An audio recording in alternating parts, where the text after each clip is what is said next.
এই হচ্ছে বিল্ডিং। এই আপনারা যে সেকেন্ড ফ্লোরে হিটাচি লেখা আছে দেখতে পাচ্ছেন, এই ফ্লোরটাই এবার আপনাদের আমরা দেখাতে যাচ্ছি। সামনেই ঢুকে হচ্ছে আপনার সুন্দর ডাইনিং ড্রয়িং বলতে পারেন। এই ফ্ল্যাটের মধ্যে আমরা ঢুকলাম। বাহ, খুব সুন্দর ফ্ল্যাট। ঢুকেই ফার্স্টে বাঁদিকে ঢুকতেই একটি বেডরুম, সাথে ব্যালকনি আর কিচেন। আচ্ছা, এই ড্রয়িংয়ের পাশে আপনি কিচেন যেটা বলছিলেন, এখানে একটা ডাইনিং স্পেসও আছে। মানে আপনার ডাইনিং স্পেসটাও ইউজ, কমন বাথরুম, কমনের বাথরুমের ওপরও সুন্দরভাবে ফার্নিচারের কাজ করা আছে। আর বেডরুমের সাথে আরেকটা সুবিধা, এখানেও একটা অ্যাটাচ ব্যালকনি আছে। এই দেখুন, খুব সুন্দরভাবে একটা ব্যালকনি, তার সাথে অ্যাটাচ, সামনে প্রচুর গাছপালা। দেখি এই সেকেন্ড বেডরুমে আপনি ঢুকছেন।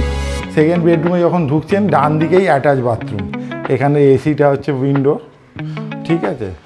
তো এই হচ্ছে ব্যাপার। দেখুন এখানেও একটা খুব সুন্দরভাবে ওয়ার্ড্রপ করা আছে।